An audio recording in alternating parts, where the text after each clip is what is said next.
परमात्मने बलभद्र सुभद्राभ्यां जगन्नाथाय ते नमः। नीलाचल निवासाय नित्याय परमात्मने बलभद्र सुभद्रा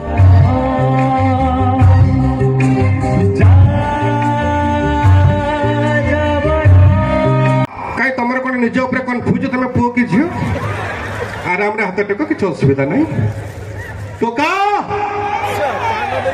चमत्कार टोका भद्रक टोका टोका कथा कहले लेडीज जी कला संस्कृति लोक नृत्य लोक वाद्य गोटे ऐश्वरिक विभव अच्छे माँ भद्रकाली बाबा अखंडलमणि कृपारू ए माटी रे संस्कृति शीर्ष सोपान को विगत दिन में पहुंची एवं भद्रायणी भद्रक जिलार महोत्सव ए सांस्कृतिक धरोहर को आउ दुई पाद आगू नापी प्रधानमंत्री नरेंद्र मोदी जी जो कथा कहते विरासत के साथ विकास ये विरासत माध्यम रे ये कला संस्कृति जीवन जीविकार माध्यम हो भद्रायणी तार गोटे प्रमुख अंग पलटि तेणु निश्चित भाव में जो कलाकार माने जोग देउछंती सेमानकु भी धन्यवाद।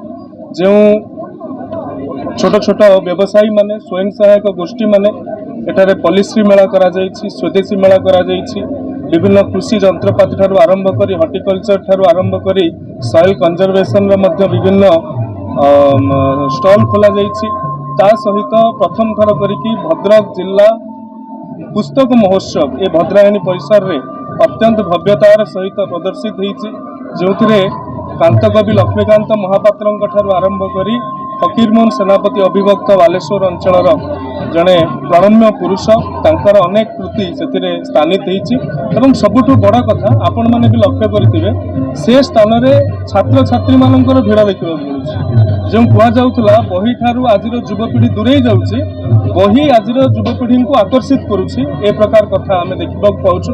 तेणु आयोजक माने जो दर्शक मैंने आसुंच प्रथम धन्यवाद जे सेमानंकर उपस्थिति अनेक किसी कथा को प्राधान्य दौची।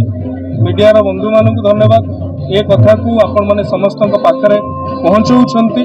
जिला प्रशासन ठारू आरंभ करी समस्त नेतृस्थानीय व्यक्तित्व को धन्यवाद जे समस्तंकर उपस्थिति सहयोग कारण भद्रायणी एक सुंदर वातावरण में संपादित होगा जाऊँगी।